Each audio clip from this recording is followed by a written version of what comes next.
everybody, and welcome to the Maurice Brown Comedy Show on Bog Radio in association with 24 Flicks. Also, Radio QDX out of Lucama, North Carolina, and KCHF TV out of Albuquerque, New Mexico. Good morning, everyone. We have a very special guest on the show this morning. Please welcome an actor that can be seen on the hottest faith-based crime drama in Christian programming today, Vindication, directed by Jared O'Flaherty. Vindication is beginning its fourth season now, which is in production. And our special guest today plays the role of Police Chief Bill Tomlinson, the villain. Ladies and gentlemen, please welcome Steve Mokate. What's up, Steve? How are you? Hey, buddy. Good to be here. Thanks for asking me. Yes, sir. Absolutely, man. Talking about season 4 coming up. It's underway. The filming is underway, but the first 3 seasons, Bill Tomlinson had an interesting arc in his involvement on the show. Regular, hometown police sergeant, respectable, loved the guy, respect the guy. And then all of a sudden, he turns into Marvel Comics Dr. Doom. So Steve, and by the way, you do an excellent job. What is it like making a change in your character, going from the good guy to the bad guy? Oh, I loved it. The worse I became, the more fun the character was for me. And what's cool is Jared wrote into the script reasons why I become bad. I just didn't become bad overnight for no particular reason. He sprinkled in some backstory, explaining why I turned bad, and kind of humanized him a little bit. Not a lot, but a little bit, so you can at least understand how I became a bad guy. Yeah. But that was fun, like going on social media and seeing people hating my character. It was kind of fun for me because I nailed it. Well, you did nail it. And I love the way you played the character, because you weren't over the top or anything like that. You weren't like super villainous. You were very smooth, almost a tongue-in-cheek kind of attitude that you carried. But at the same time, very compelling and dark. I mean, yeah. You did an excellent job with that. And so that's a compliment to Jared's writing. So I give him kudos for that. Well, there's no question. I mean, Jared O'Flaherty does an excellent job. I think the beautiful thing about Vindication, and I've said it from the beginning, and I still believe it now, maybe even more so, when you look at Christian programming, faith-based programming, and you take a detective crime drama, you can't be mamby-pamby. You can't be all milk and honey and hunky-dory, peachy keen. I mean, you gotta keep this thing real. Right. At the same time, not crossing any lines of inappropriateness. And you've got to be a real talent to do that, which is what Jared's able to pull off. Right. Yeah, that's the problem with some faith-based TV and film shows out there. They're all kind of cookie cutter type plots. Yeah. They try too hard to be pure. Our show walks up to that line of appropriate and inappropriate, but never crosses over it. Yeah. It's just close enough where it keeps people's attention, and it's a little bit different from everything else that's out there in the faith. Absolutely. And in order to tell a story, there's a great degree of realism that you've got to bring. I mean, right. And the thing about it is you can do that without crossing lines. We're all adults. We all get it. There are gaps you don't need to fill in, which Hollywood loves to fill in. Right. Hollywood assumes we're all idiots, so they have to show everything. But the reality is, from an adult position, it's like, hey, there are things we get. There are things we don't need to see, but there are things that we do need to see. And I like what you said about faith-based programming. I think that they're afraid, or they're not sure how to tackle it.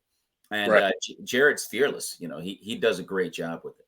Yeah, he got a little backlash from a few people, the ones that thought it was just too intense and too close to that line of inappropriate. Yeah. But the vast majority loves the show, and I think it really hits the spot with most people. I was really proud to be part of it. If I go back to season 1, episode 2, I think that episode was thrown out of a couple of Christian festivals, or it was eliminated because they thought it was going too far. I watched the darn thing. Well, I've seen Vindication probably 10 times, but back to episode 2, and I don't see anything wrong there was nothing shown in the scene. No, is that the trafficking episode? No, this was and that was another one that I didn't think that was a big deal. But no, this was about the relationship between oh my gosh, Austin Terry, Todd's son, played the boyfriend in this particular episode. And I think it was about teenage sexting. Okay. And the girl was taking a photo in the bathroom, but nothing was shown. It was just a scene that I thought needed to be shown. I didn't see a problem with it. It's like, this is what kids are doing. This is a problem in our society. And Jared tackled it. There's nothing inappropriate in that scene. No, it's real world problems. You can't stick your head in the sand all the time. But again, Jared does it with such class that it's appropriate all the way. All the way. Ladies and gentlemen, you're listening to the Maurice Brown Comedy Show with actor Steve Mokate. Steve, I want to give our audience an opportunity to watch the trailer for season 3, which is out now. You can see it on Redeem TV and Pure Flix. Season 3 Vindication trailer. What we're about to share with you, you cannot tell anyone. Not your best friend, not your priest, not your dog, not your wife. Nobody can know right now. Yeah, I understand. Single gunshot wound, close range. They recovered a 9mm hollow point round from the chest cavity. Right now, all the evidence points to one place. This is a manhunt. Suspect be considered armed and dangerous. He isn't guilty of anything. Something's going on. I was wondering why they ain't came and got me yet. Someone is out to get your husband. I don't know why. Maybe you do. Who did you meet with today? We don't have enough on Thomas. He's always one step out of reach. What's the plan? It's in the valleys where we grow the most, not the mountaintops. What do you do with that knowledge? What does it change? Things will last forever. That's what matters most. A very intense faith-based crime drama. I'll tell you right now. Good. Yeah, it was awesome. And season 3 got really real too, because I think Becky Travis, played by actress Peggy Schott, who I had the privilege of having on the show before the holidays. Her character got into some realness. Yes. Yeah. That was a good episode. That was one of my favorite episodes. Saw another side of her. Yeah, that really humanized her as well. It humanized her and the entire series, quite frankly and honestly. I think that was another great stroke of genius in a faith-based world, where Jared said, hey, this stuff gets ugly out here. I don't care how long you've been going to church. I don't care how often you leave the house with your Bible so everybody can see you with it. Stuff gets real. Right. Okay. That was some clever writing by Jared, because Todd's real life wife was in that episode. And when Becky was dreaming and seeing her husband kissing another woman, it was actually Todd's wife in real life. So that's how they got around that. Well, not only that, Steve, and I think we could talk about it now. The season 1, 2, and 3 are out. They've been out a while. Becky Travis, she's dealing with alcoholism. She's got a drinking issue, and the reason I say that, I don't care how much of a Christian you are. I mean, you couldn't get more Christian than Becky Travis in this series. Yeah, it just shows how vulnerable everybody is. That's why it was such an important episode. Everybody has their vulnerabilities, no matter how strong of a Christian they are or how a great person they are. No, and you just, and again, I just have to stress, you're not going to see this kind of filmmaking in faith-based entertainment. You're just not going to see it. You're not going to go to the movies and see it, and you're certainly not going to see it in an episodic. And I'm thinking, Steve, and I'm certainly praying, because now you're on season 4, right? That this may continue to a point where Jared may start getting some, admonitions from Hulu or Netflix. I could see it on that platform very easily.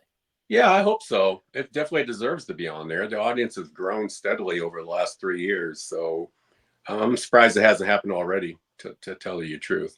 And by the way, I got permission from him today. There's no spoilers here because it's been out for 6 months. So you can feel free to say anything about the season 3, whatever you wish. Oh, good. I'm glad to know that I had Peggy Schott on the show, and she kind of was, very, very forthright about some of the things that had happened. It's dealing with that, as you said, and then the potentiality of an extramarital affair that Gary Travis is trying to fend off from I guess she's the city council leader, whatever she is. She's coming at him really hard. I mean, it's just the realness of stuff that we all go through. Yeah, and that was a great episode too, when he went over to her house or apartment. That was pretty funny. Todd plays it great. He was so intimidating. He plays it great. And by the way, what is the actress's name that plays that part? Wow, that's embarrassing. I don't remember. I forgot. She's based in LA. I've totally forgotten her name.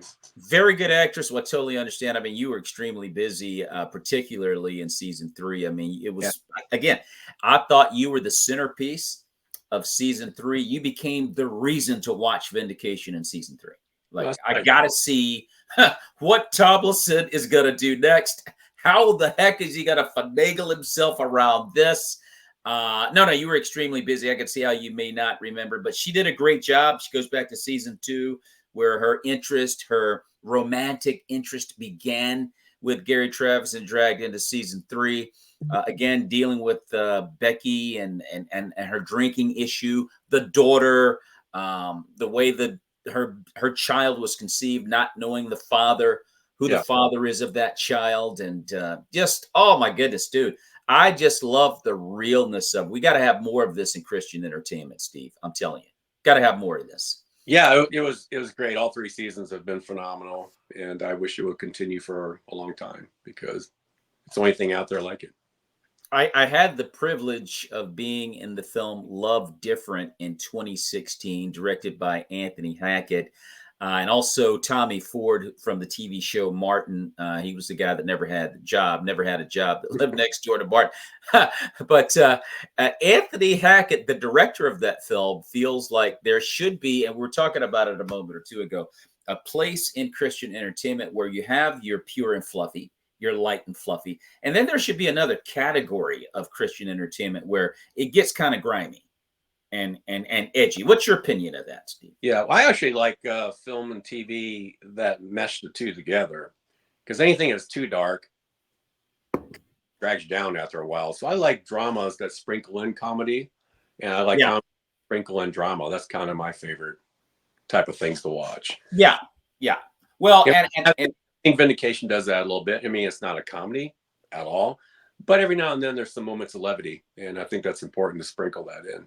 Well, I think the real point that about the 2 categories is, or the issue is, that it seems as though the light and fluffy is so light and fluffy, like you said, it's only that. But when I say grimy, cutting edge, of course you bring in the light. That you got to bring the light because it's a Christian program.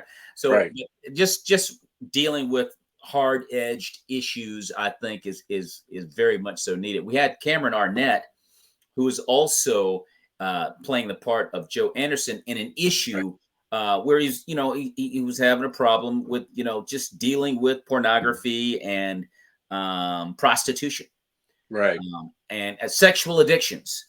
Another, cutting-edge topic that Jared was willing to address. Right. Yeah. Here's a guy that's conducting Bible studies, for goodness sakes, and he's dealing with privately sexual addiction. Yeah, so like I said, that's real world problems. There's people out there like that. We all know that they exist. So why skirt around it? I think it's genius to have an episode about that. It is genius, and I think when you look at the church today, pornography is like one of the biggest problem. Forget about men. Christian men have a major league problem with pornography, and it's in a church. So why not get into these subjects? And I just think that this is destined for Netflix. I just feel it. I hope you're right. In my spirit, it's destined. And Steve Mokate, you came out. I think that was your coming out party, Steve. Your I think your range of acting was shown, particularly in season 3, not to mention season 2, but particularly in season 3. Your range was tremendous. It was beautiful. Well, thank you. Like I said, can't do it without the writing. It all starts with the writing by Jared. So I appreciate him giving me a script that allowed me to do that type of range. When I went to visit my ex-wife at the healthcare center, that was my favorite episode that I was in. It got me a chance to really do some things I've never done on film before. I've never cried before. It wasn't like bawling in that scene, but definitely had tears in my eyes. It was very emotional seeing my wife, in a comatose state like that. It was also awesome for me, or unusual for me, because my real life mother-in-law was in a home just like that, in that same state of mind while we're filming that. So that made it emotional for me. And plus, it was never said in the script, but I'm assuming that my wife had a stroke, and that's why she was in that state of mind. And I actually had a stroke while we were filming season 3. Wow. The week of episode 4, I had a stroke that Monday, and then I had the film on Friday. So while we're filming that episode, I had just had a stroke 3 days before. It was a minor stroke, obviously minor because I'm all here and everything, but yes. But it hit I went blind in my left eye.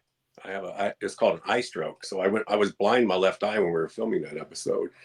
So then fast forward, another month later, and when we were filming the episode with my wife in that healthcare center, I had my mother-in-law issue and I had my personal issue. So that was a dynamic day for me, for sure. Wow, that is absolutely incredible. All the glory to Christ, brother, that you recovered from that. Because I think that scene brought some humanity to your character. Yeah, you're the villain. You're the bad guy. But I think you mentioned this at the beginning of the show, at the top of the show, that actually, I think we talked about it before we came on, that the character, there's a reason why the character is the way that he is, or became the way that he became. And we see the peel back in this scene of the humanity of the character. There your wife is in this nursing home, and she's, in a comatose type state, what have you. And we see another side of the bad guy. Right. So my wife leaves me. She's tired of being married to a cop, long hours and all that kind of stuff, the stress. She leaves me. And then at some point she has a health episode, and we're assuming it's a stroke. And even though we're not married anymore, I wanted to give her the best. So I put her into this very expensive healthcare center that I cannot afford on a cop salary. And that's why Bill goes bad. He starts taking up this money on the side and getting corrupt so he can finance his wife's health care. So wow. Major humanizes him. He takes it a step too far, obviously, but yes, that's how he got to that position, and probably got a little bit addicted to the extra money and the power, and then rolled downhill further after that. But that's what started it. There's always a method to the madness, Steve, and I think that that's amazing. You actually kind of revealed something to me I did not connect. I saw the humanity. It's like, okay, well, he's going through something. No question about that.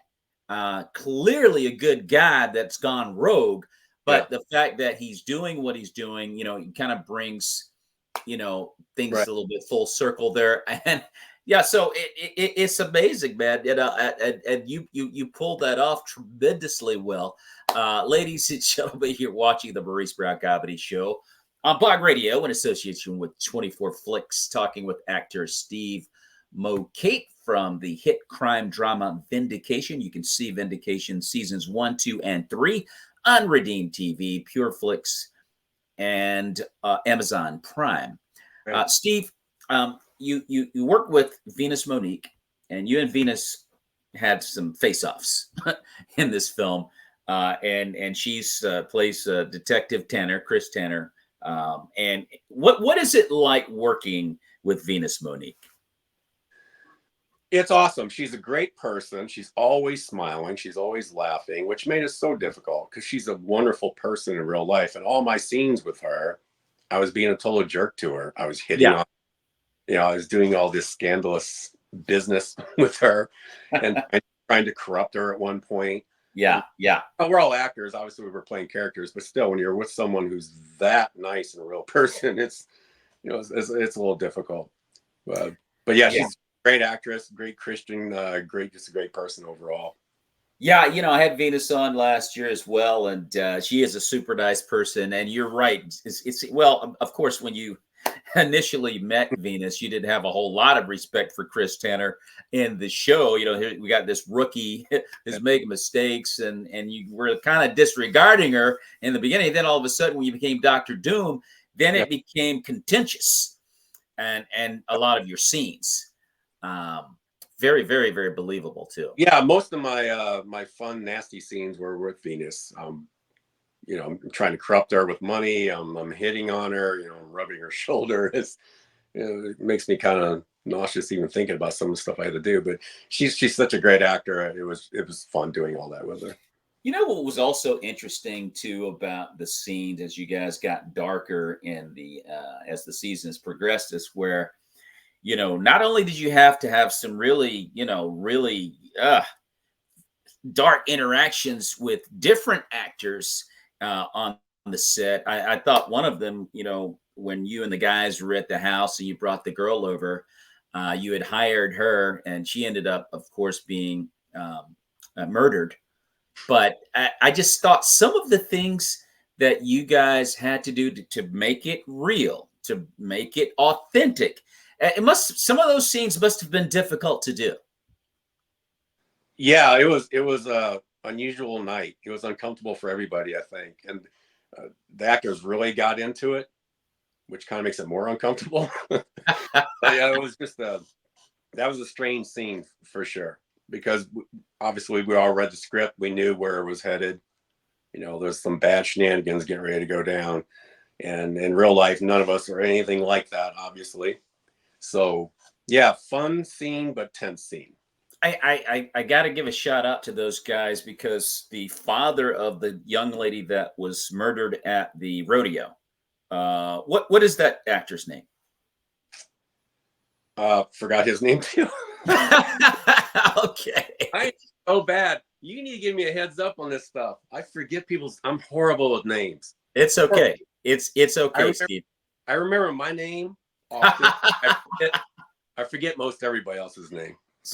Steve, it is perfectly understandable, dude. You were swamped with work in season 3. I mean, I can totally get it. And you were working with a lot of different actors. I got nothing. There's nothing coming to me. Well, that guy was really good. I thought he was very convincing as a bad guy. Pulled it off beautifully. Also, the bald guy that was in the gang as well. Those guys were very, very convincing. Don't remember his name either, so don't ask me. That's okay, Steve. It's okay. This is about the Steve. This is the Maurice Brown Comedy Show with actor Steve Mokate. It's all right. Don't worry about it, Steve. But those guys were good, and I was thinking about how difficult it may have been to be in those type of situations where you have to be authentic, you have to be believable. You really got to take yourself to a dark side and pull it off. And they did that. They did wonderfully well with that. Matter of fact, I feel like I've seen one of them in other films and not commercials, but other works on screen. But they did a great job, and It was just amazing the way you guys. There's 2 or 3 of them who are in a lot of different commercials and faith-based projects. Yeah, they were excellent. They were excellent. And then I want to talk about TC Stallings a little bit. TC Stallings was tremendous as well, and you're in a lot of scenes with TC. What's it like working with TC Stallings? Oh, he's fantastic. What I love about him is he's a former Division I football player, so that gives him automatically a competitive mentality. So he goes full board with everything that he does, including acting. He has a lot of big things coming up, so you're gonna be seeing a lot of him over the next year or so. I'm not know if I'm allowed to say, or I probably don't know everything that there is to say, but he has some pretty big projects coming up. Okay. Yeah, that guy's first class. Great guy, good Christian guy, and a great actor. TC came on probably a quarter of the way through season 2 and just kind of took over. I mean, he just dominated just about every scene that he was in. Very believable. And you mentioned he played football. You know, he actually had a great shot at playing in the NFL. I mean, he got very, very close to playing in the NFL. I believe he was a star in the CFL and was a super great college football player at Louisville. But turned to an actor. I think I don't know if his coming out party was courageous or not. I believe it was. Did a great job. That was the first time I'd ever seen him was in Courageous. He did a great job in that.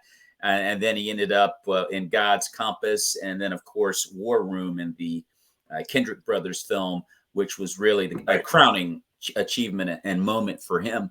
But there's no controversy with TC's character in this episodic.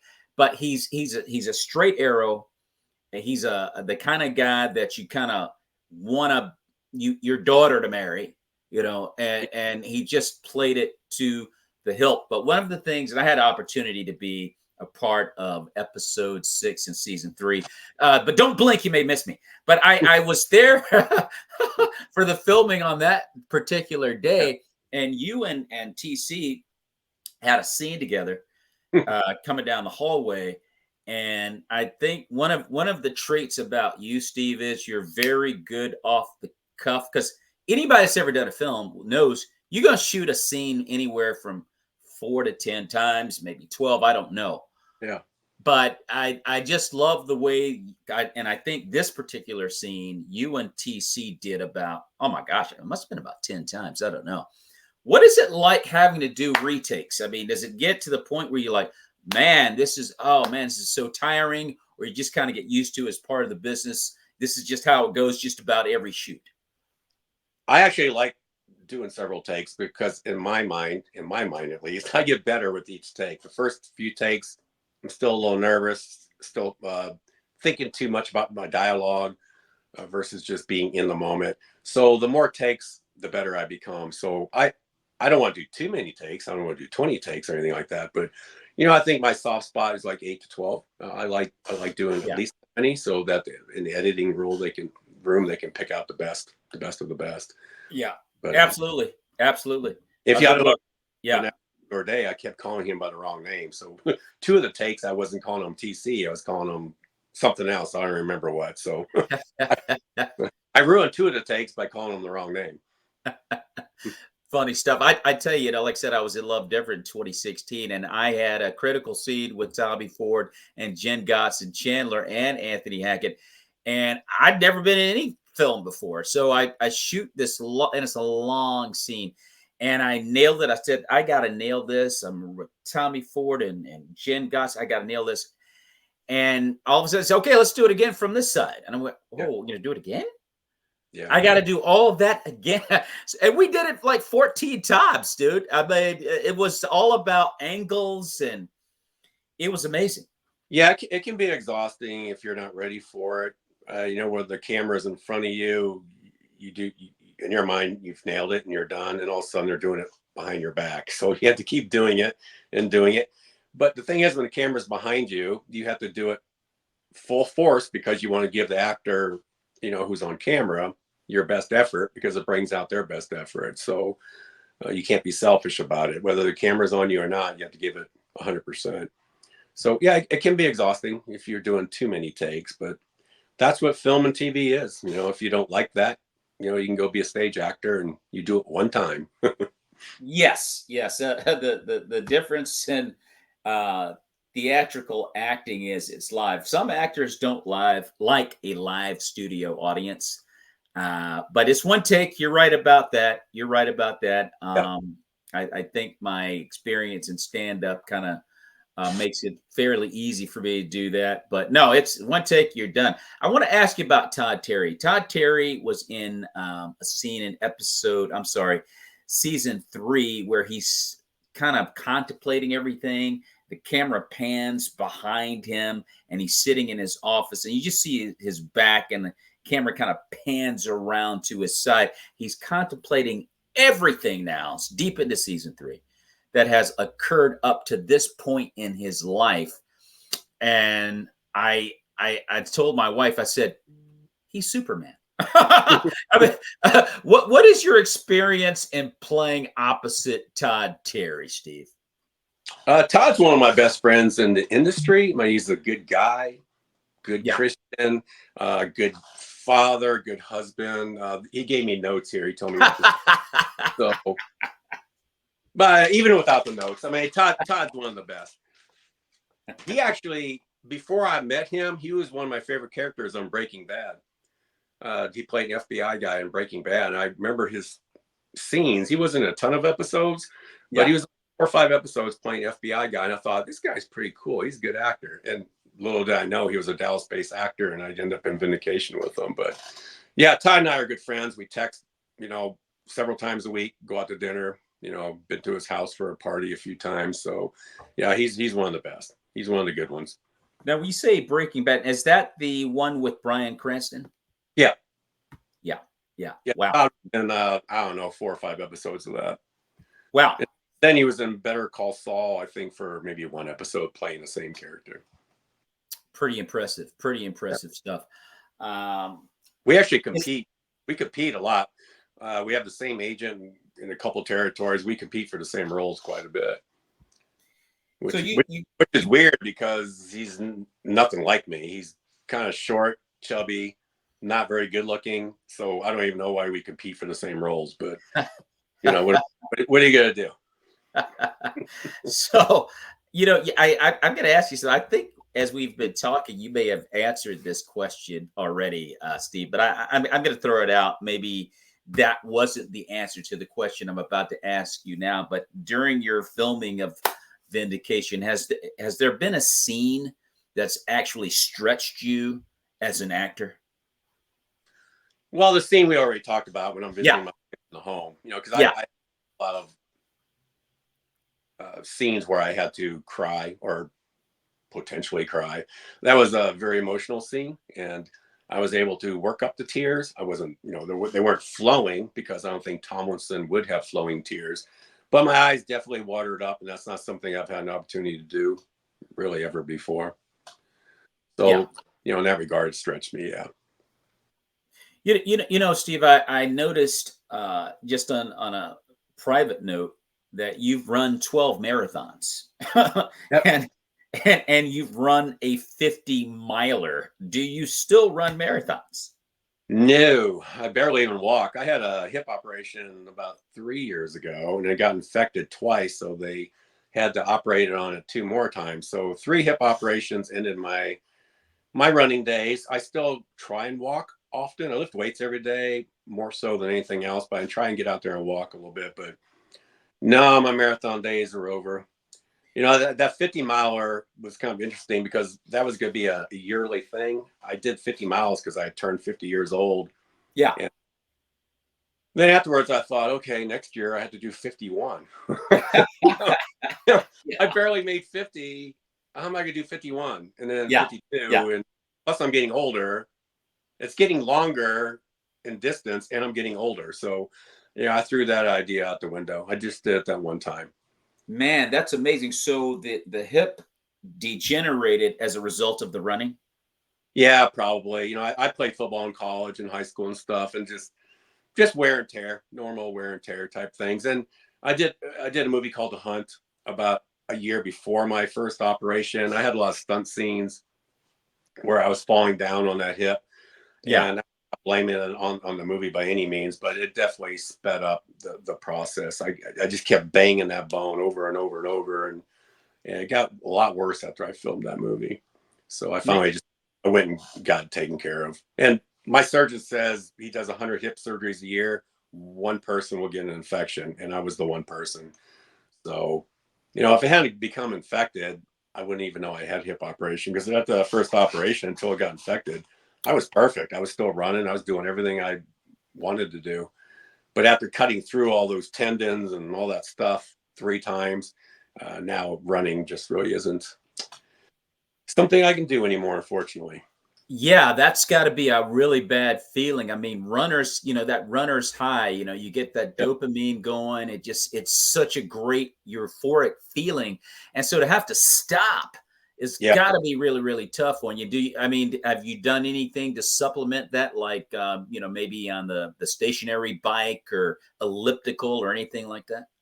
I've tried, but nothing replaces it. Like I said, I go out and I walk quite a bit, but it's just not the same. And I've done the treadmills and all those things. It's just not the same. And that around the same time COVID hit. So between COVID and not being able to run anymore, I put on the COVID 20 like overnight. So now I'm battling losing that, which is hard when you can't run anymore. Yeah, my wife. I'm wearing black, so it's very slimming. My wife ran 2 marathons and 2 halves. Nice. And she did the DC marathon, the Marine Corps marathon in Washington, DC. And then when our kids were growing up, she made both of them run at least one full with her. That's great. And I rooted for all of them on the side with a skinny latte. Yeah. Go, guys, go do this thing. I'm not doing this. Man, I got a ton of respect for marathoners, though. I really do. And it's amazing, because it's too bad that you can't do that anymore, because there are people, Steve, out there in their 70s, man, and even 80s that are still running marathons. Well, my last marathon was the Los Angeles Marathon, and I was training for it briefly, and I kept getting strep throat. This is about 4 years ago. I kept getting strep throat, so I wasn't able to train for it basically at all. But I'd already paid for the bib, hotel, airfare was already booked. So I figured I would just go and just do it, even though I wasn't trained at all. And I hadn't done another marathon for probably 5 years prior to that. Yeah. So I got out of shape when I got there. And but I figured, okay, I'm just going to do it. I'll run as much as I can, walk a little bit.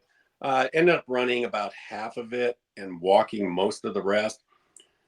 Started cramping up. My armpit had a muscle cramp. I didn't even know I had muscles in my armpit. I was cramping up my armpits. It was just the most bizarre experience. And at like mile 24, 25 maybe, I looked like the Baton Death March. I was barely moving. Man. And I heard a click, click, click, and I looked to my right, and a guy actually passed me using a cane. It was an old man with a cane. Oh man. Walked the whole marathon in a cane, and he passed me. Wow. So that was very discouraging, but I got over it. Like a half mile later, I feel a guy running by me on my right. On the back of his t-shirt, it said 71 and still having fun. So that guy whizzed by me. So yeah, my marathon days I landed on a thud. That was my last marathon. I wish it was a better experience, but well, the drawback for that kind of activity on the body depends on, and I like what you said about playing football in your former days. I played football in my former days. That's why I didn't run with my wife and my kids, because my knees are just shot. Yeah. It would never have made it. I mean, just wouldn't have made it. But the reality is, it all depends on whether or not your body is durable enough to continue to do it. And some people, I don't know how, can get to that mark of the 70s and 80s and be able to run vigorously, and that their joints don't break down. Yeah. My joints were all fine, other than my hip joint. my knees, my right hip, strong as ever. It was just that one hip, for whatever reason, decided to give out on me. But I had a good run. No pun intended. No pun intended, Steve. You had a great run, no question about that. Steve, you've been a part of several TV shows and feature films, two of which were War Horse One, and as you mentioned earlier, The Hunt. Tell us about these two films. Well, The Hunt is probably the biggest thing I've done. That's Universal Studios picture, and it's still doing fantastic. You can watch it on Amazon and Peacock. I think it's still on, but that's one of the films that's going to be a cult hit, I think, if not already is. Okay. Movies that you can watch over and over and over. It's 90 minutes, but it goes by super fast because a lot of stuff happens in a short amount of time. But I think that movie's going to be around for a long time. One of my most proud accomplishments was booking that, because I didn't deserve to be in that movie. There's a lot of big names, Hilary Swank, Betty Gilpin, Justin Hartley, Emma Roberts. There was a lot of big names in that, and I kind of snuck in there. I was very fortunate. I had a really nice role. It's the thing that I get recognized from the most when I'm out in public. The younger, like the 20-year-olds, 20 to 30-year-olds, kind of the ones who love that movie the most. It seems like those are the ones that recognize me. But yeah, check it out. It's on Amazon and Peacock. And then War Horse is it's called War Horse One. It's about a Navy SEAL who is trying to rescue an orphaned girl over in Afghanistan from the Taliban. And actually, as of a couple weeks ago, it was ranked in the top 5 on Amazon rentals. So wow, it's doing really well. And they're working on a sequel to that right now that I'm not going to be part of, but I wish them well, because it's a nice little movie. Do you get residuals on these films? Most of them I do. If they're SAG productions, and I'm a member of SAG now, so the things that I've done in the past that aren't SAG, I don't get residuals on. But like The Hunt and things like that, yeah, the residuals they're infinite. Actually, they'll come in forever as long as people keep watching it. Right, man, that's pretty darn amazing. I'm going to have to watch it. I'm going to make a point that my wife and I watch The Hunt this weekend. Well, your wife may not like it. It's not. The thing about The Hunt is it's there's some gore in it, but okay, they mix in fun with gore, so it's kind of like a fun gore, which is two words I've never used together before, but it actually describes it very well. What it's about is a bunch of rich Democrats who go out and kidnap some Bubba type people. Trump supporters, but it's not mentioned in the movie. And they turn them into the woods and they hunt them for sport. That's what it's about. And Hilary Swank is the head Democrat girl, and I'm the one who trains them all on how to hunt. So, but the ending is not what you think it would be. So it doesn't matter if you're a Republican or a Democrat. None of that really matters. It's a fun movie, and the end is not what you think it would be. So, sounds like it's got a kind of a Hunger Games vibe to it. It's similar to Hunger Games, and there's been some other movies out there with the same type of concept, but this takes it to another level. There's some comedy mixed in there. Fantastic actors. Hilary Swank. It doesn't get any bigger than that.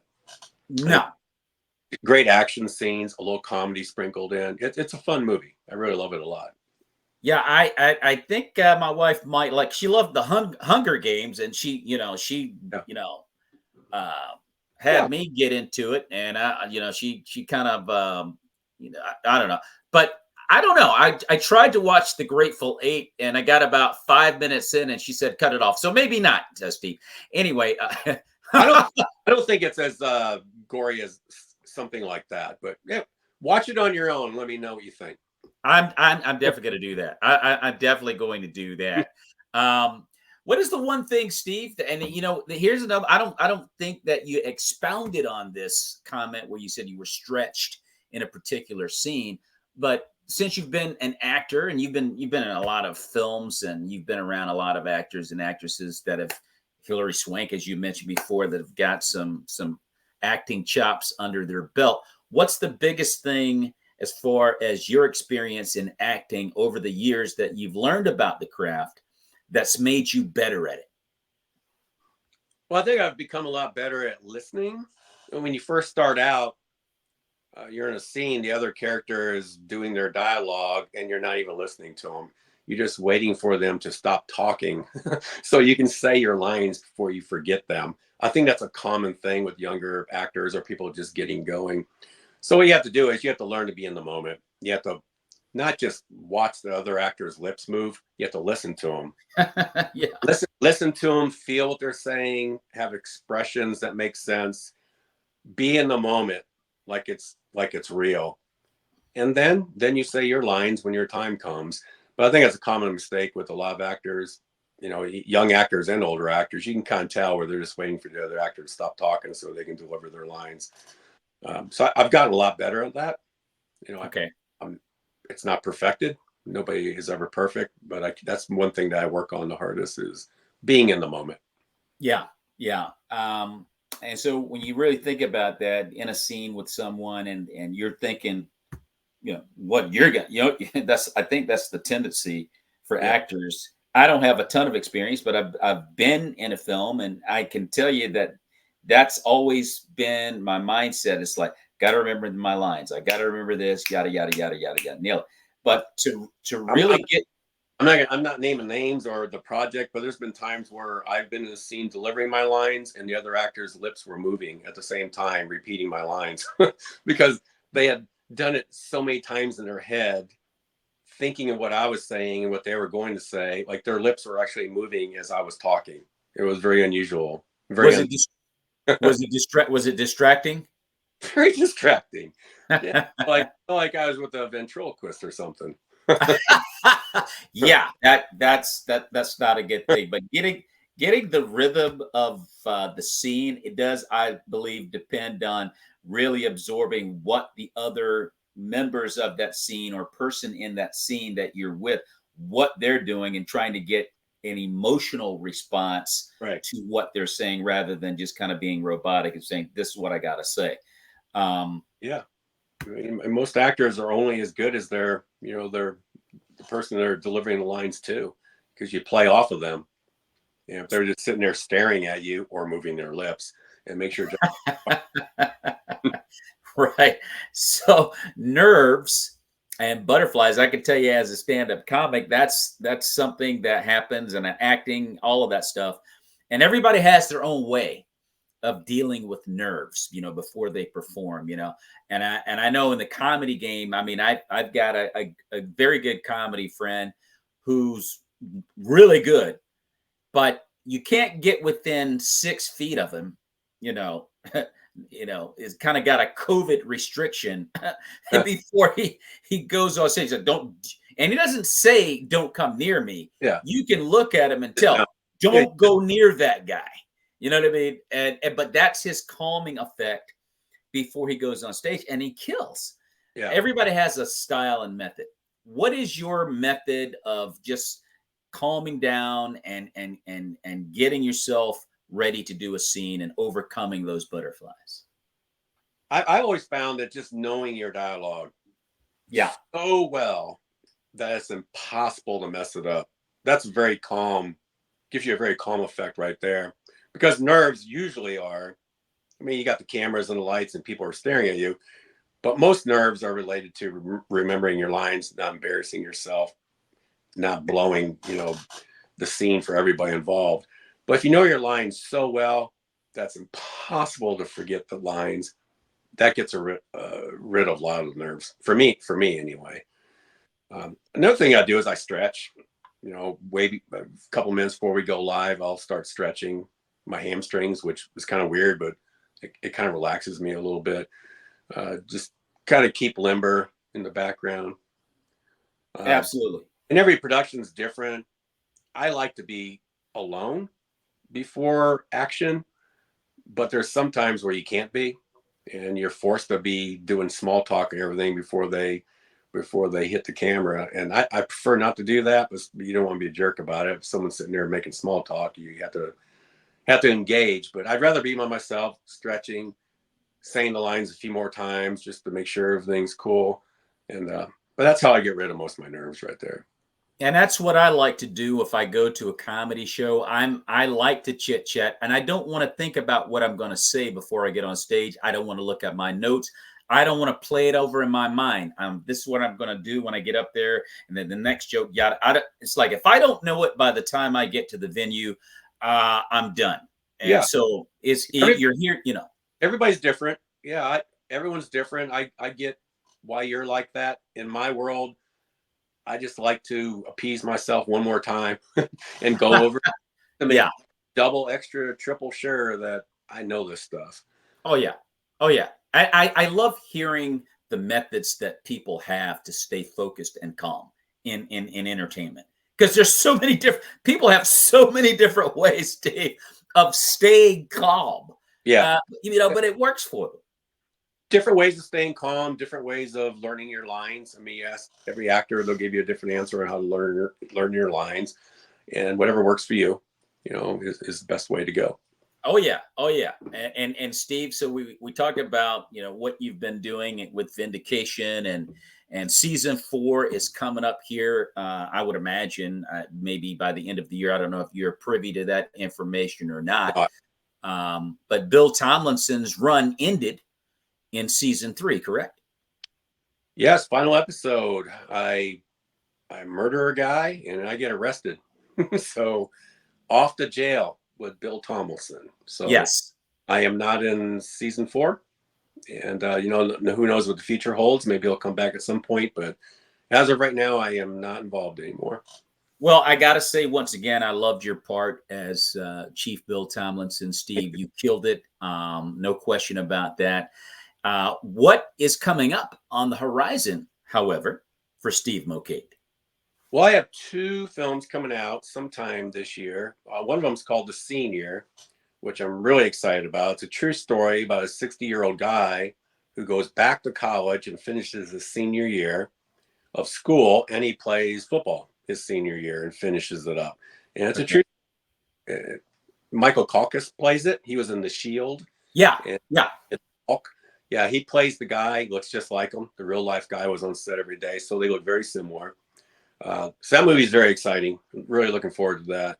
Then another movie I'm in is called The Short Game. It's kind of a family film, family-based type film about a high school kid trying to get a golf scholarship.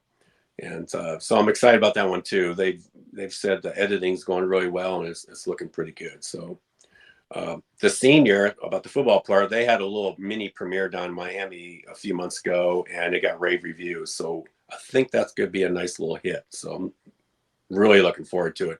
Don't know when they're coming out. I would imagine The Senior would be closer to football season because of the theme, but I really don't know. But I think they're both going to be nice little movies. Well, I remember back in the 70s, probably, no, maybe it was the 80s, but you remember the Wild Wild West show, I think with Robert Wagner. He did a film similar to that, where he played the role of an older gentleman in his 50s that came back to play college football. And it's interesting how you can do that if you really want to do it, if you have eligibility. Yeah, at certain levels, you can't do that at Division I. There's a limitation there, but this guy played Division III football at a school called Sol Ross State out in West Texas. So Division III allows you to come back even after a certain amount of time. So, so what happened was when he was in college, he kept getting in a bunch of bar fights and fights with teammates, and he got kicked off the team, kicked out of school when he was, 20 years old. And then fast forward, when he was 60 years old, he just felt a void by not finishing college.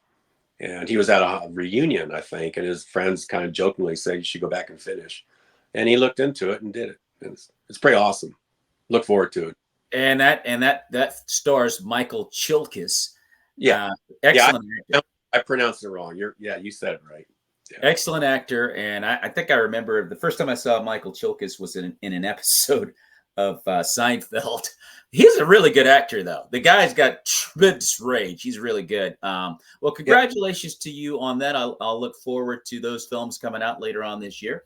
Ladies and gentlemen, you've been watching and listening to the Maurice Brown Comedy Show on Bog Radio, also KCHF TV 11 out of Albuquerque, New Mexico, and RadioQDX.com out of Lucama, North Carolina. Thanks for hanging out with us this morning and chatting with Steve Mokate of Vindication.